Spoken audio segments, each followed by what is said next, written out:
Hello, you are listening to the Natural Healing Show for UK Health Radio. I'm your host, Catherine Kerrigan, medical intuitive healer, Amazon #1 best-selling author.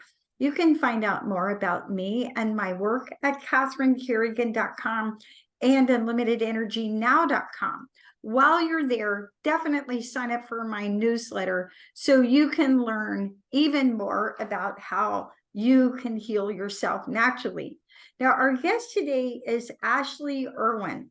Ashley Erwin is a yoga teacher and the founder of tlcyoga.org, which is based in Atlanta, Georgia. Welcome, Ashley Erwin. Hi, Catherine. Thank you for having me. So, Ashley Erwin, as of this recording, I'm 65 years old and I have taught yoga now for 29 years. I still teach yoga 9 times a week. And yoga is so beneficial, as those of us who are raving fans of yoga already know. So, first of all, I understand that your program, TLC Yoga, teaches yoga to the homeless.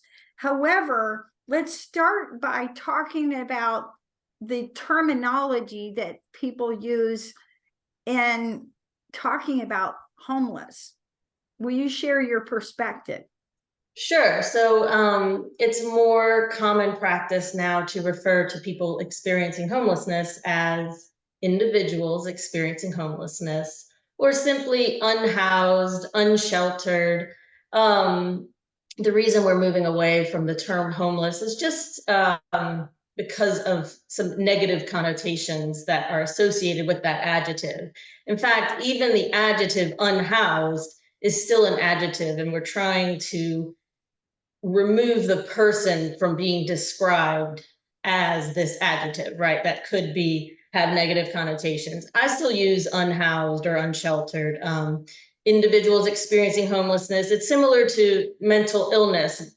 We try not to say mentally ill individuals anymore. It's individuals with a mental illness diagnosis, something like that, just to not stick someone in a box, in a category. And I also feel like with the term homeless and unhoused, or individuals experiencing homelessness, or people experiencing homelessness, it kind of brings the human aspect back to the person, and that it's not a personal problem, it's more of a societal problem. Right. And in this broadcast, we're going to be talking about Ashley Erwin's wonderful work teaching yoga to people experiencing homelessness. So, as we discuss this, we're going to have a lot of compassion for these people. And we're going to be talking about different ways to help this population. So, Ashley Erwin, how did you get into teaching yoga to individuals experiencing homelessness?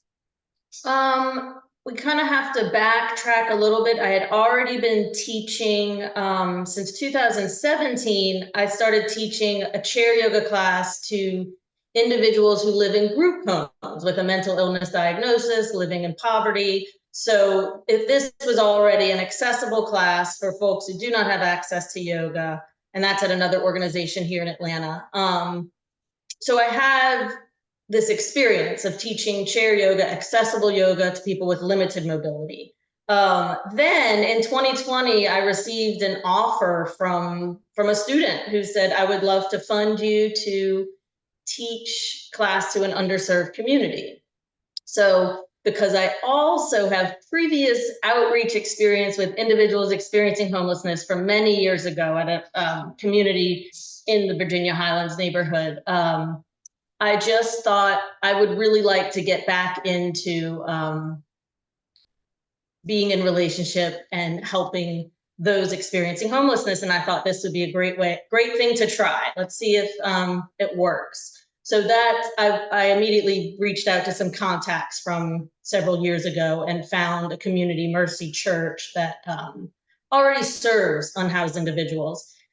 And I started a class, and I started meeting even some of the people I had met years ago through the former outreach. So those are some folks who are experiencing chronic homelessness, or they've become housed, but they're still part of the community. Um, so I started it, and I did, I think, about a 6-week session, and it was just chair. We were outside because of COVID. And I really there was 1 or 2 people that would show up. Sometimes I'd go and they're like, no, thanks. And I would just leave because no one would show up. And I was just thinking, like, I'm not sure if they're really receiving this. So then it became winter. We still had to be outside. So I stopped for maybe 2 months. And I started it up again in March of 2021, the same class, same community. And I decided to bring mats. I was like, you know what, maybe they want to lay down.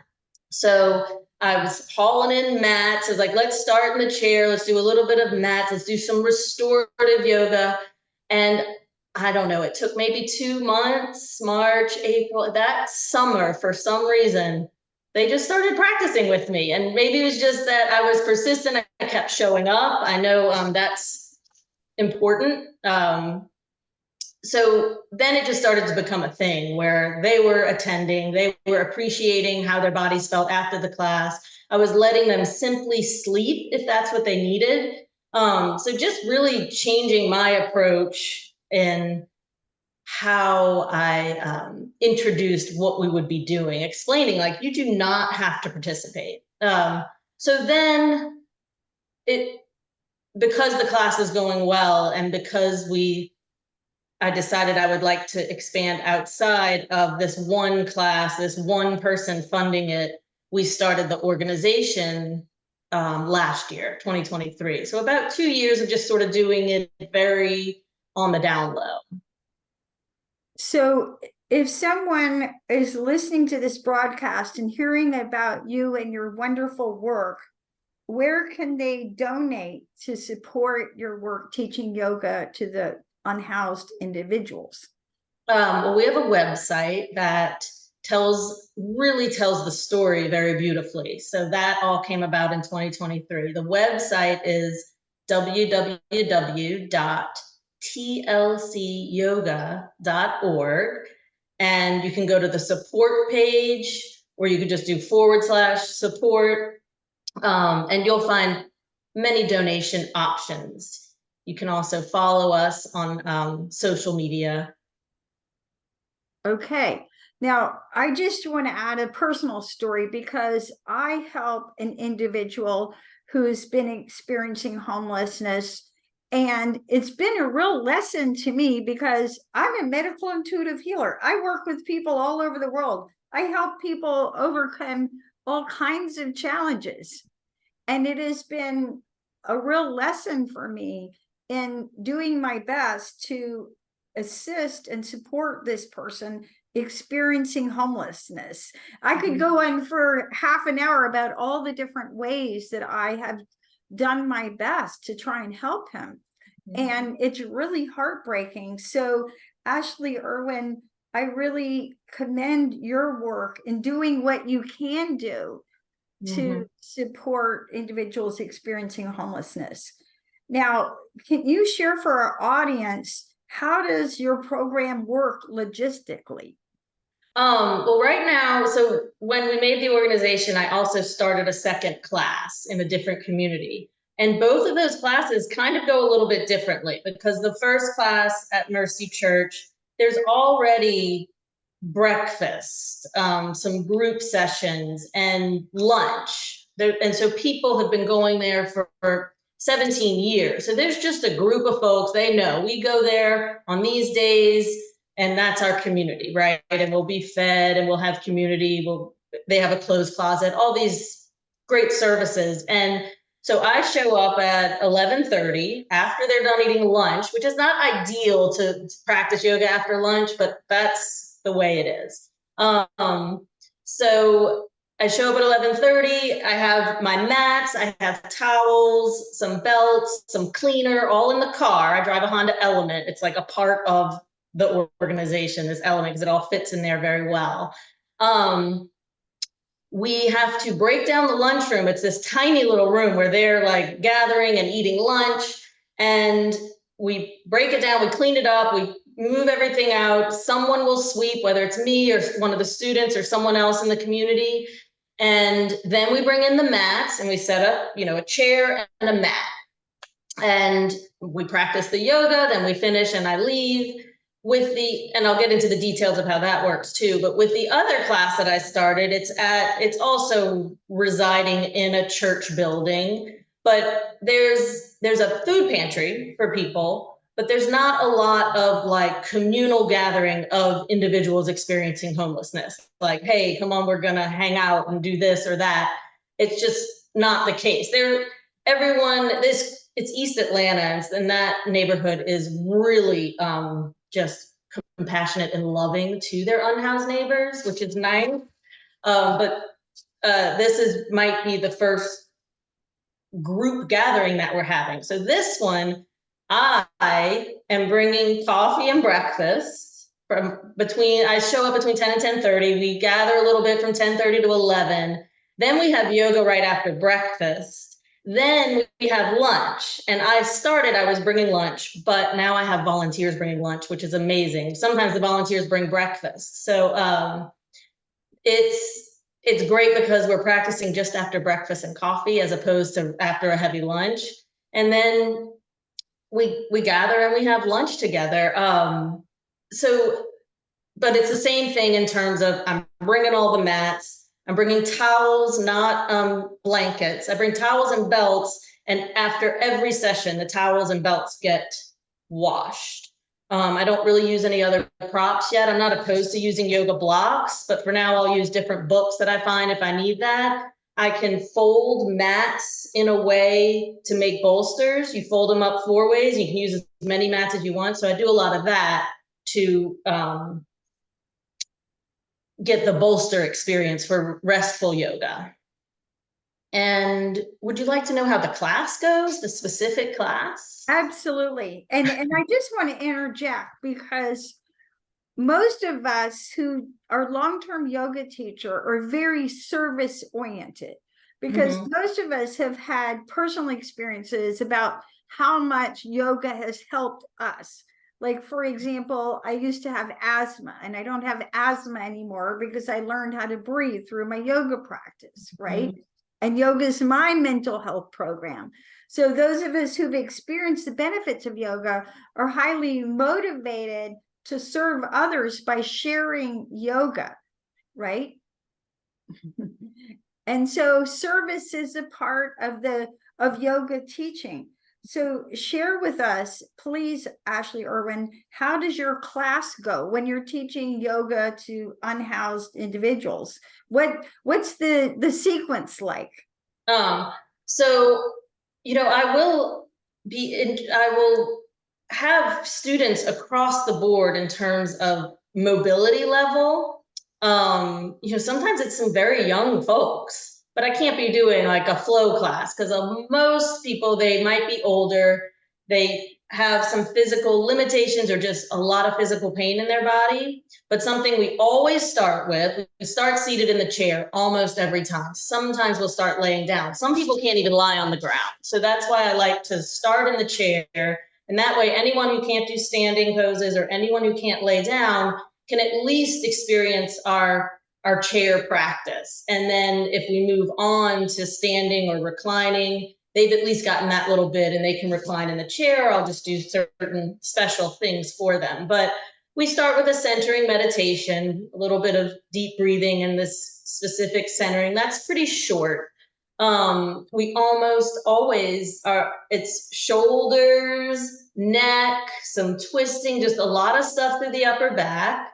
Mostly everybody can do that. And participation is optional. I remind them the whole time, move in whatever way feels good for you. If you need to stop and take a break, that's fine. I do like to add a lot of therapeutics into the class. We do this thing where you can massage your face in different ways, some stuff for the eyes. My favorite form of therapeutics is this footwork that we do.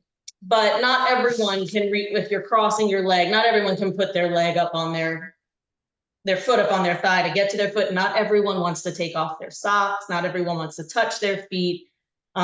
Feet being really just a sensitive subject among unhoused, because there's smells from the feet, there's blisters, there's calluses. But if I wait a few, I get to know people before I say, could we try this foot exercise? Because it's just a wonderful exercise for the feet. But those are the two specific kind of therapeutic things we do. And we even do some hip stuff in the chair. So we can do pretty much a full practice in the chair, where even folks who just join to participate, people who are not unhoused or even experienced yogis, they're like, wow, that class really, kind of challenged me. But one thing we almost always do also at the end of class is lie on their backs with their legs up the chair. So your leg is at a 90-degree angle. It's a little bit of an inversion, but like almost anyone can do it, right? There's not a lot of contraindications except if you can't lie on the ground. And I started when I realized that they loved this way to recline and way to rest, I started bringing eye pillows. So I put a little washcloth over their eyes and then an eye pillow. I see a lot of people sleeping on their side like this, which is just, what that does to your spine, right? And so a lot of my work and persuasion, I guess, is just trying, or sometimes it's just like, would you like to come in and just try to sleep today? Just try to sleep in this new and different way of resting your body. And if I can encourage them to do lying on their back with their legs up the chair, if I know this person is not going to practice, you know what I mean?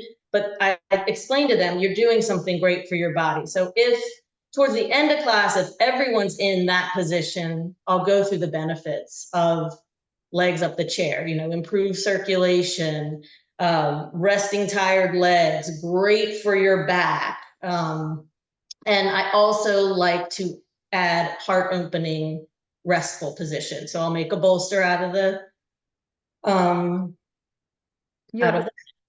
then I always support their head with a towel and let them rest to reverse the kyphosis of the upper back. But then it just depends. Like, you have to be pretty intuitive in terms of who you're teaching. You never know who's going to show up that day. Even if it's the same person that's coming, they could be a totally different person that day. There's just, things are so unpredictable when you're living and sleeping outside. So I just sort of assess the situation. I always go in with a plan, but sometimes I'm like, you know what, we'll be able to do standing poses today. But even when we do standing poses, we're supported with the chair. I'm like, I don't want anyone falling over, that sort of thing. And some bodies will just really take to the standing poses. Some are like, oh my gosh. But it's really amazing seeing the relief that people are receiving from the classes. It's wonderful. And that's the goal. The goal is for people to feel better in their bodies. It's a simple goal. It's pretty easy to make that shift for someone who's living and sleeping outside, because just the littlest things, change in posture, can really help. So yeah. That's very powerful. And with that, let's take a break and listen to a message from one of our commercial sponsors here at UK Health Radio. I'm your host, Catherine Kerrigan, medical intuitive healer, Amazon #1 bestselling author, and yoga teacher. And we're listening to fellow yoga teacher Ashley Erwin talking about her nonprofit teaching yoga to the homeless.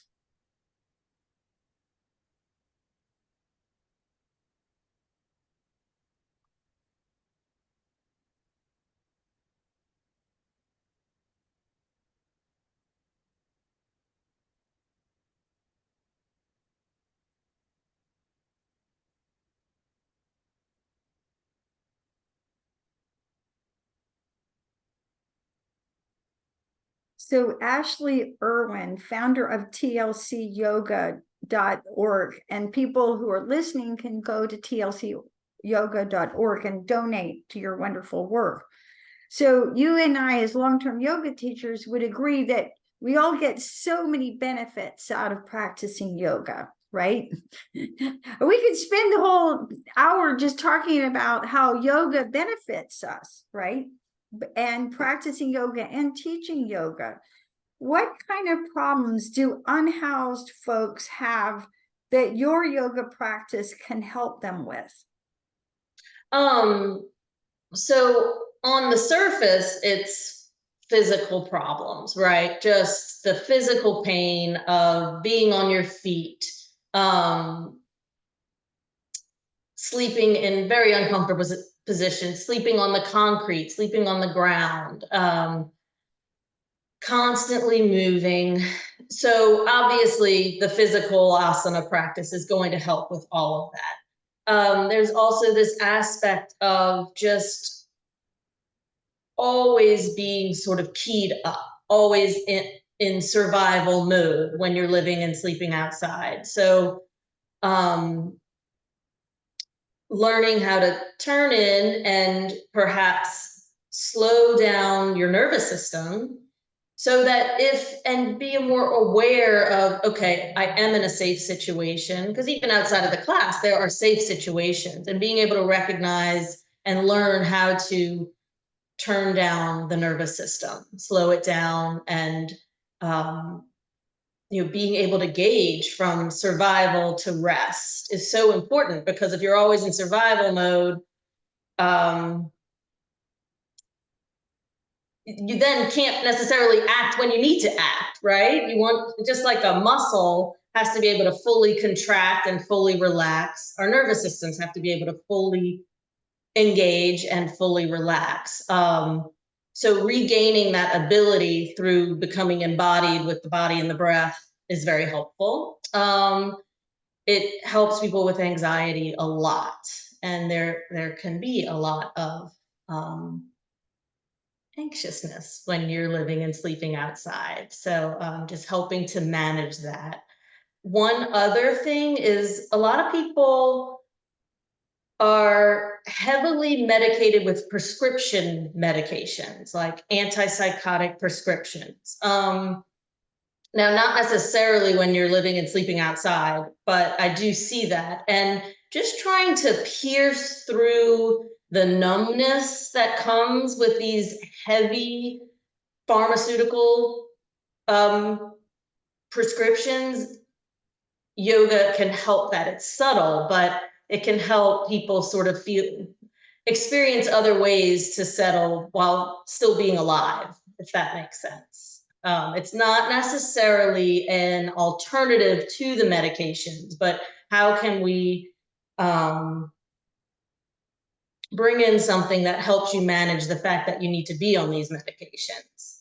On the flip side of that, there are street drugs, which are powerful, fast acting, and people are using them, and that's the truth. Not everyone, not like, I don't want to set that stereotype, but people are using them. People who have come to our classes are in active addiction, and so this isn't, this kind of is a different question. This is more of like a challenge I face, but I do feel like I'm competing with the street drugs, and I'm competing with the prescription meds, because yoga is not, it's slow, it's subtle, and you've got to slow down to really feel the benefits. But we're just trying to add something good, add a way to take care of yourself that is all natural, right?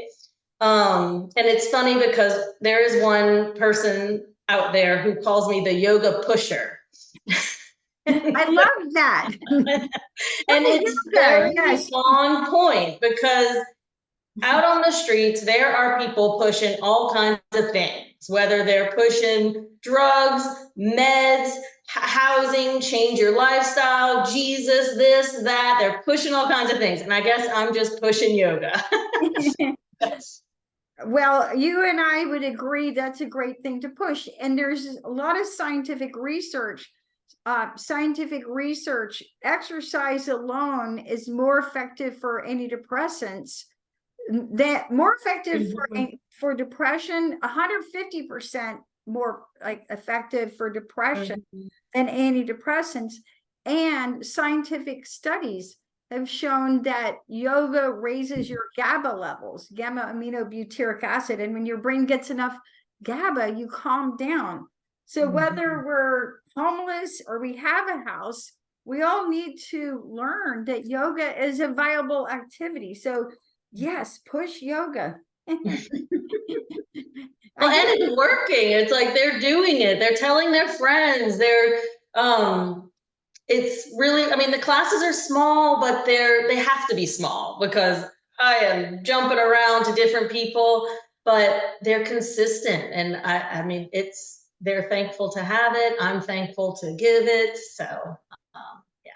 So Ashley, Erwin, as you know, we get a tremendous amount of benefit from teaching yoga. I love teaching yoga. And I remember interviewing Dr. Lauren Fishman, who still teaches yoga in his 80s. And I'll never forget, he said to me, the happiest he ever is when he's either practicing or teaching yoga.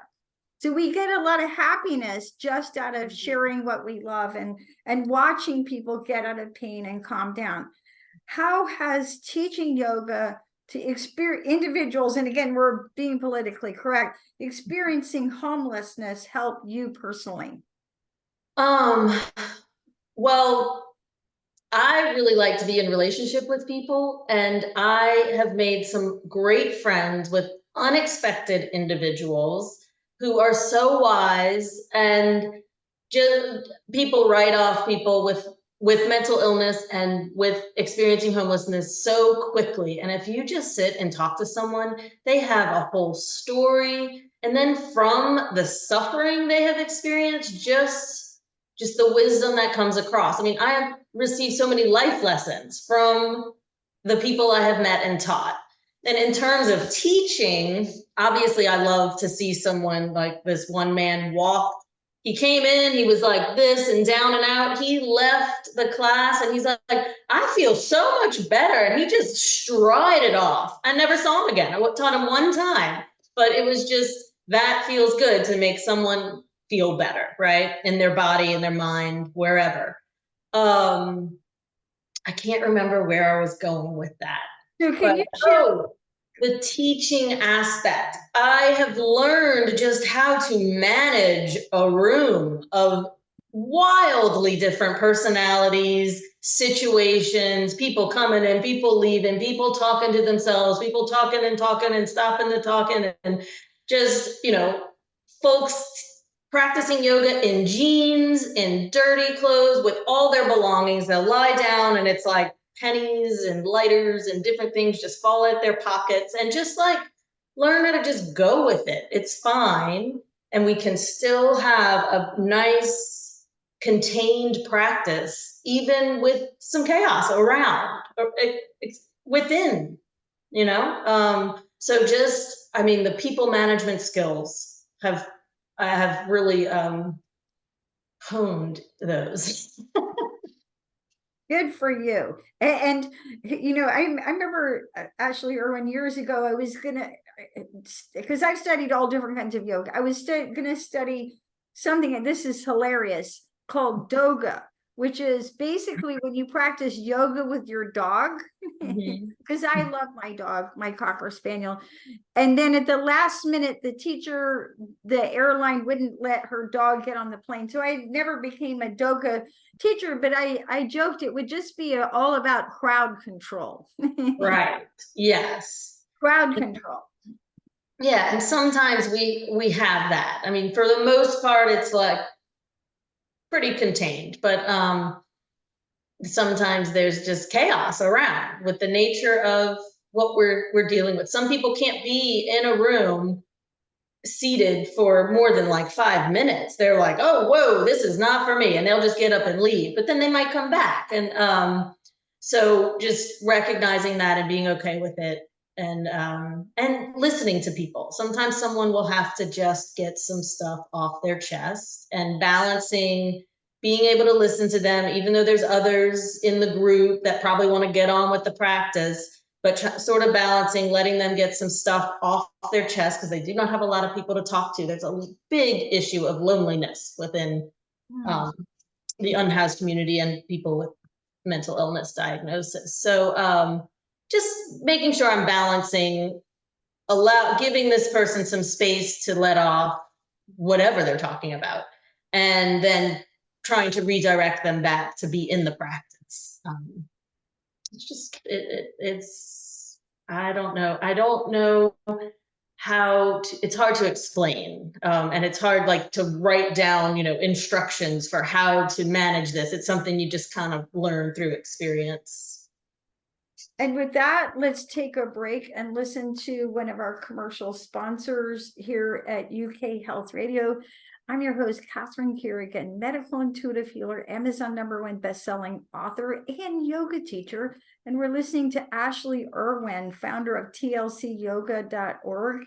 And you can go to tlcyoga.org and contribute to Ashley Erwin's nonprofit organization helping teach yoga to the homeless in Atlanta, Georgia. We'll be right back.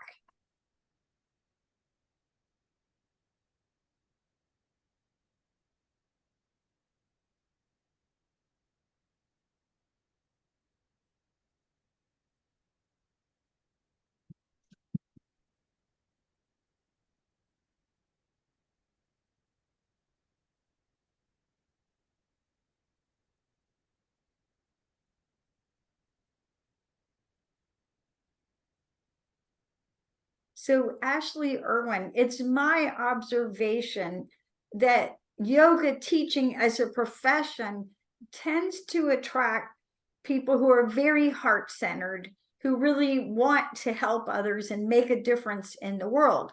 And so I think that's maybe a common characteristic of us long-term yoga teachers. And as I mentioned, I have a personal history of doing what I can do to help a person without housing. And it's been quite humbling to realize, okay, here's what I cannot do. And here's what I can do. I can buy him shoes. I can make sure he has enough water, right? I can, make sure that he stays healthy. I can get a friend of mine to pay his phone bill every month so he's able to reach his clients and get some work, right? I can, make sure that he has enough clothes.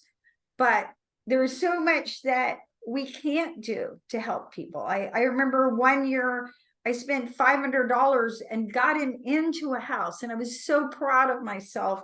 Now the problem is solved, and he wasn't able to keep it. It's just heartbreaking. So it's really shown me how difficult it is to help even one person with this challenge, much less groups of people. So can you share for our audience any success stories about your yoga teaching and how that has benefited your students?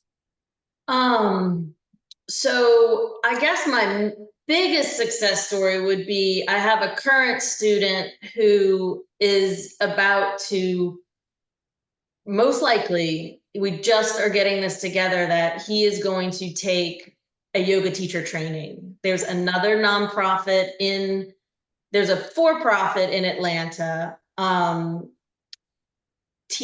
Wellness, and Danielle Brunson is her name, and she also is starting has a foundation to provide yoga to underserved communities, mostly youth. But she's having a teacher training, and she offers scholarships, and she and I have met, and she's been so kind, and she's going to offer him a scholarship to take the yoga training. And this is someone who he's been homeless right now, like yesterday, 1 year. So homelessness is not something and nobody probably ever thought they would become homeless, but he's very fresh and he's into his health because he was in a coma for a diabetic reason. He cannot have sugar, he's very healthy. He's into working out, and he started to take the class, and he has found it as such a great, it helps him with anxiety and just living outside. It helps him feel better in his body, but also,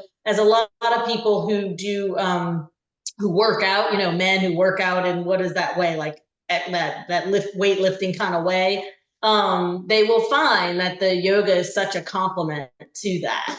So he's experiencing that, and he has started going to a class in a studio, a community class in East Atlanta. So I should say that's Nectar Yoga and also TNP Wellness, offering a community class that's donation based every Sunday.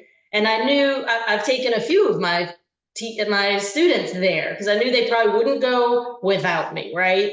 Because I've been meeting them where they are. This is a whole other thing to be stepping into a studio when you've been living outside for however long. So it's great. I get to take the class and they get to take the class in a studio setting, which is just different. It's more traditional type yoga flow class. So this is for the bodies that can really kind of move still. And the plan is for him to become a teacher. And even if he just deepens his practice through the training, great. But ideally, I would love for him to teach for TLC yoga. He not only is smart and practicing the yoga, he has the experience of practicing the yoga while sleeping outside. So he can bring a whole other level of experiential knowledge to folks, plus just be relatable to other individuals experiencing homelessness. So I'm really excited about that. I feel like there's just tons of success stories, even though they might not seem like success stories. Like another example is there's one student who, may be similar to your friend that you help. This person, he has a mental illness diagnosis. I don't see him actually functioning in like the mainstream society, right? I don't see him being able to have a job, hold down a job, but he has, kind of a setup at another church where he sleeps. They let him sleep there. He's very organized, he's very clean. And he bops around to different classes that I teach. He's like one of my most regular. He started at the Mercy Church class, like I don't know when I started teaching. He doesn't talk a lot, and he doesn't, you have to get to know him to get to know him. Otherwise, people find him a little bit off-putting and a little scary, and he's just not. But it's really nice to see that he will come down to the Tuesday class that I teach in my neighborhood, to the chair class there. He'll come to the Thursday class. He'll just make it to the classes. So he's become like a regular to the different classes. And he also, when I have a sub, he'll take with the sub. So that's good. Another small example is we were at Eastside Church, and this young woman, we were just there having coffee, and this young woman, she looked like she was probably, I don't even know if she was 20. And she's just kind of wandering down the street, sort of in a haze, and I said, would you like to come have some coffee or a bagel or a biscuit or, whatever we were having that day?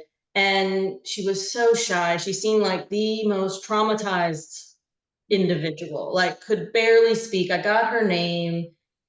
We had some coffee. I encouraged her to come in. She sat up in the back, way in the back, not with a mat, behind a table.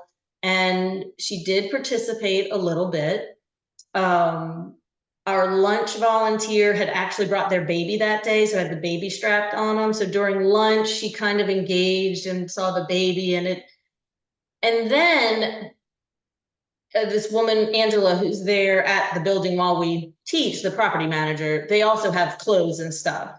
So Angela, the young woman was asking for clothes. Angela found her this dress. She went in the bathroom. She put on this dress and she was leaving. And Angela and I were like, you look so great. And she smiled, and I couldn't believe it. She smiled and then she left. And this is another one where I don't know if I'll ever see her again.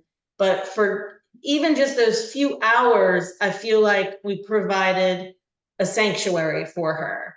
And imagine if you're wandering the streets, you have no one to talk, who knows what has happened to you in your life that you end up in that position.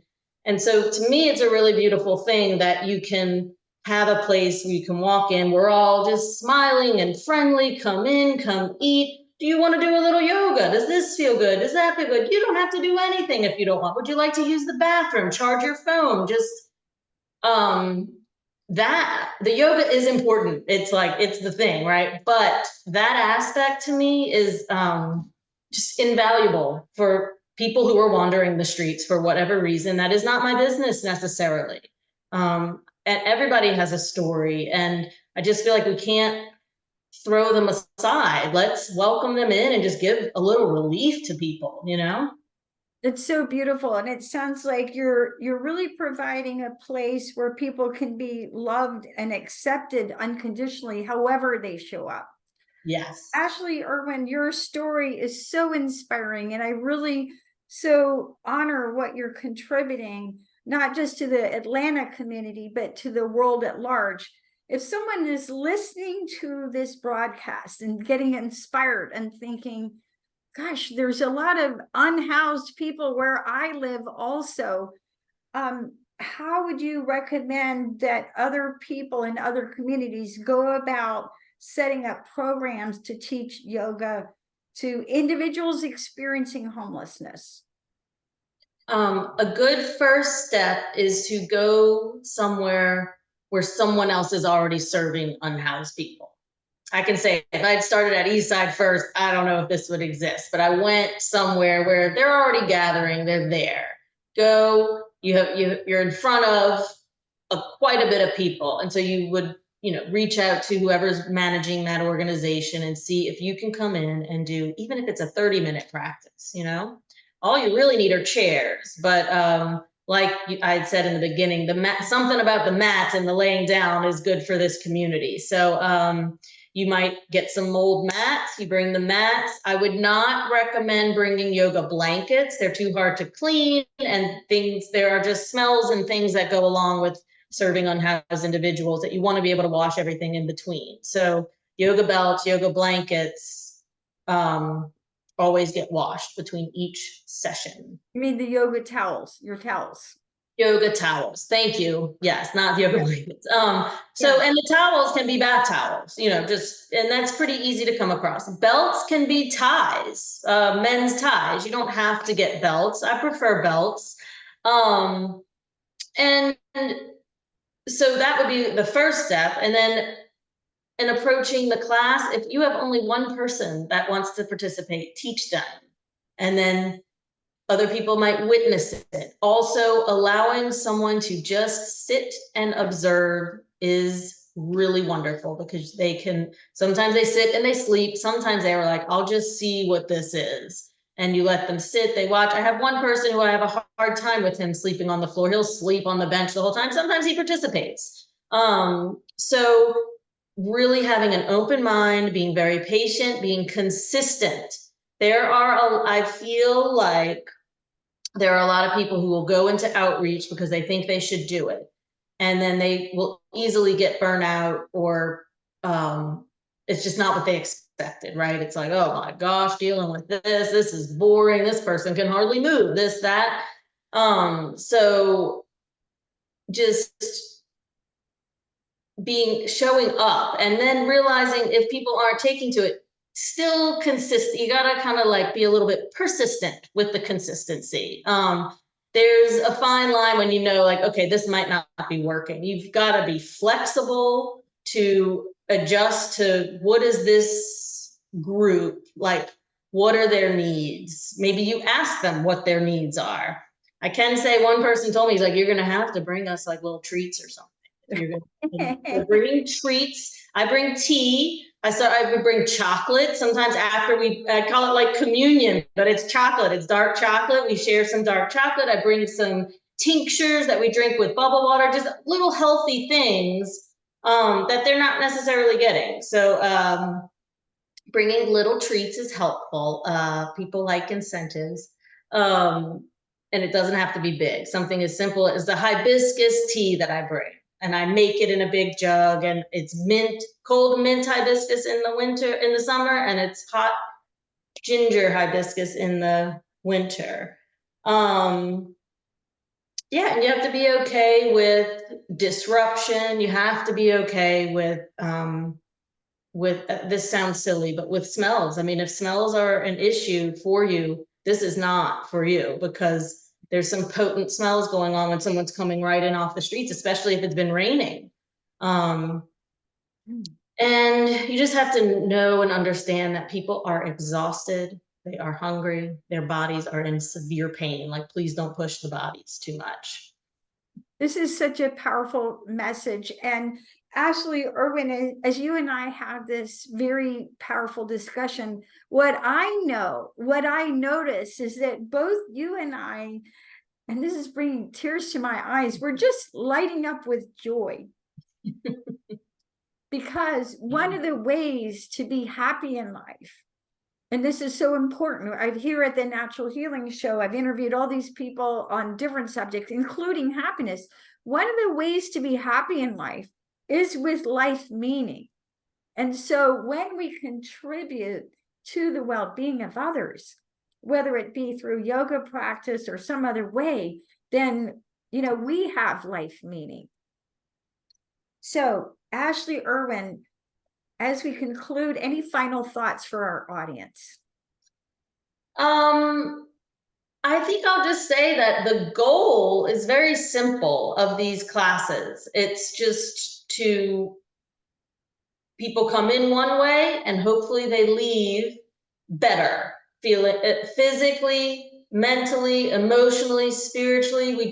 That's the main goal. Here you are in the beginning, just like in any yoga class, you leave feeling, maybe it's lighter, maybe it's more alive, just feeling better. And when one person feels better, it spreads. So that's the idea, is that and it's not, we're teaching a few people. So it's just that the main goal is, well, it's acceptance, it's compassion, and it's, do you feel better after class? And can you take that with you? Oh, and I should say, I'm sorry, I know you have to end soon, but people are practicing on their own. And when I know that when I see some potential there, I give them this little handout with instructions.